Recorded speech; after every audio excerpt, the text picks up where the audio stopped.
Hello and welcome to another episode of Success to Significance Storytime. As you know, if you've been watching the channel, I have been uploading videos recently that are just talking about things that I've experienced, hopefully things that can uplift you, educate you, give you something to think about. So today, as you see, I'm in the studio. I have this beautiful backdrop. This is all the travel places that I've been or that I plan to go. It's a map of the world. It's near and dear to me. So I love this backdrop. I thank my family for providing it for me. And I thank you guys for tuning in. So as you saw from the thumbnail and you saw from the picture, today I'm going to talk about what retirement. Yes, retirement, guys. It's something that we all want to aspire to do one day. And I retired almost 8 years ago now.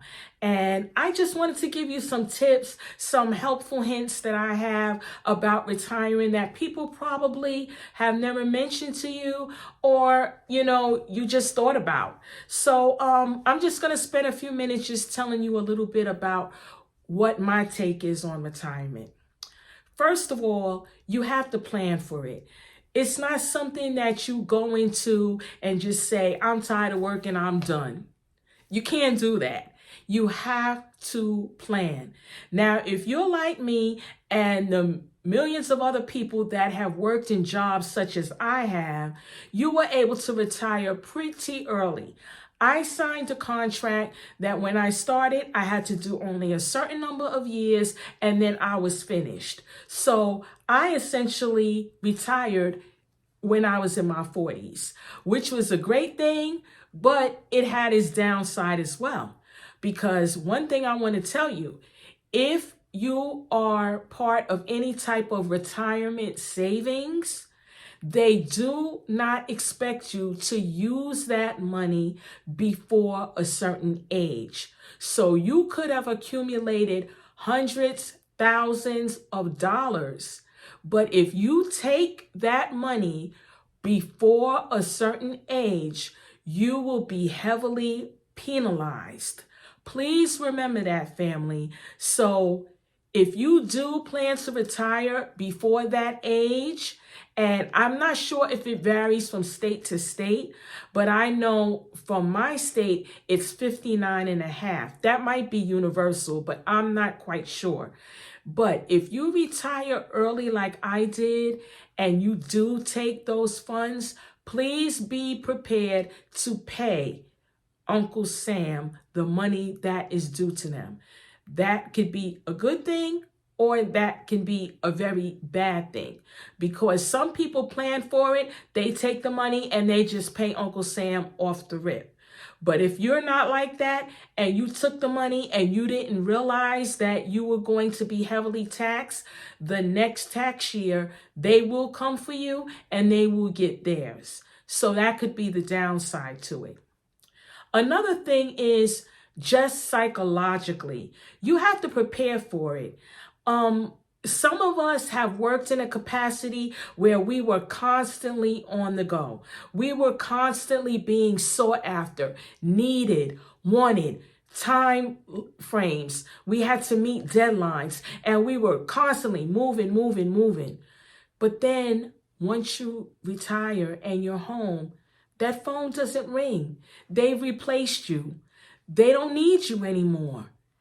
And a lot of times you may, before you had retired, you may have trained the next person. So they went on and they learned what you did and even did more.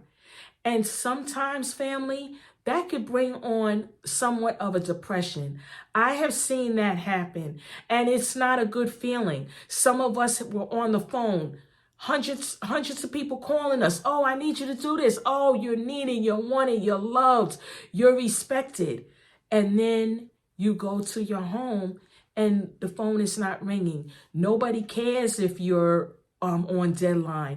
Nobody cares if you even around anymore. You can get that feeling. So what you need to do is really pray, get into yourself, and understand that what what you were doing, you finished.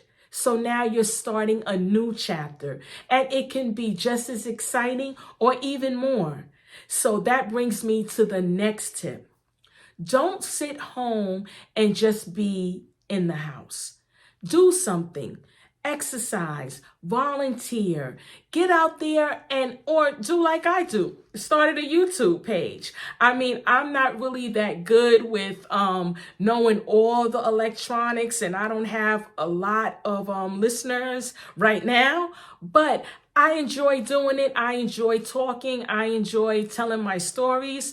So it's something that I can do. And so I volunteer, and I still even work part-time. Some people may want to do that. I don't think I would ever get another full-time job, but I like being out and about. I like dealing with people. So whatever your passion is, whatever things you like to do, you can incorporate that in your retirement life. And you can have just as much fun. In fact, I think I'm more busy now than I was when I was working full time, because when I was working full time, I had very strict parameters of what I could do and what I couldn't do, because I knew I had to go to work. But now that I have a lot of free time, I end up, putting a lot of things on my plate to fill up the time. So it does take some time management, even more so when you're retired, especially if you retire at a young age. One more thing I would say about retirement is that it is such a beautiful thing. And I think that all of us retirees should just thank God that we made it. Being appreciative is such a good aspect of retiring. When I talk to people that are still in the profession that I used to do, I always encourage them. I always tell them that, yeah, one day you will be there, but plan, be excited about where you are at the time. I have met so many wonderful people while I was working, and we still keep in touch, a lot of us to this day. And I just thank God. My gratitude definitely measures my altitude, because I am on a high all the time, because I just thank God for the ability to be able to retire and to still be healthy and, take care of things that I need to do. That is a whole nother video that I'm going to do about health is wealth, but we'll talk about that another time. But I hope you got something out of my retirement video, and I look forward to talking to you more about some other exciting and interesting things. Success to significance. I'll see you again. Bye.